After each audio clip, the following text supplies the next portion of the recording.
Sa Cambodia, naging malaking bahagi ng kultura ang pagkain ng tarantula at insekto. Natutunan daw nila itong kainin noong panahon ng taggutom, dala ng gera. Yung mga bata dito, hindi takot sa mga gagamba dahil araw-araw nila nakikita at source ng kanilang kabuhayan. Meron din sila dito cricket. Yes. Cricket also? Yes. And the cockroach. Bukod sa tarantula, kapansin-pansin din ang mga insekto na tinda. When you get up this and then you do the whole thing. Take the whole thing and then eat it. So tinatanggal pala yung pakpak nito bago mo siya kainin. Malaki siya, oh. And then, what's that? Nakukuha daw nila ang mga insektong ito sa bukid at kasama rin sa mga nahuhuli nila ang makamandag na scorpion. Oh, dito naman sa kabilang side, may mga alakdan, scorpion. Tinanggalan na rin nila ng hook, yung pang sting nila para hindi na makasakit. But just the same, pwede pa rin silang makasipit. So, ang isang scorpion, nagkakalaga ng $2 ang isa.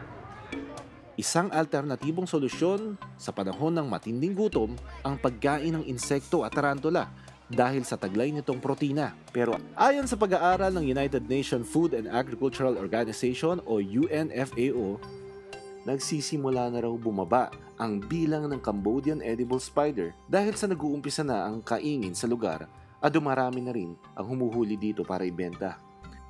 Kailangan itong bantayan para maiwasan ang pagkaubos nila sa wild.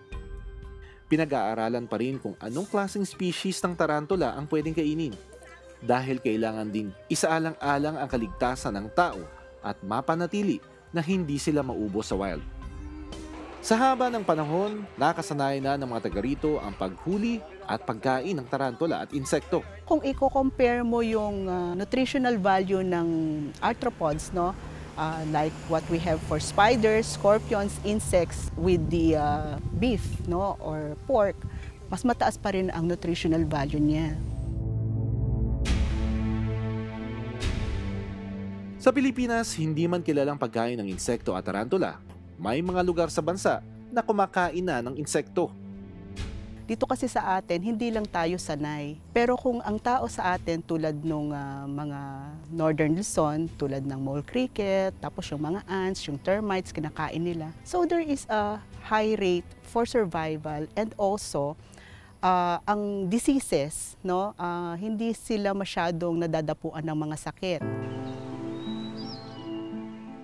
Sa kagubatan, mahalaga ang ginagampanang tungkulin sa pagbabalanse ng ecosystem ang mga insekto at gagamba.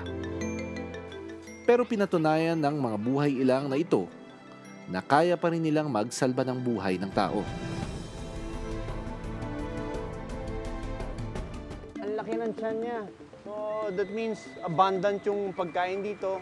Yung anak niya medyo malaki na pero sumususo pa rin sa kanila.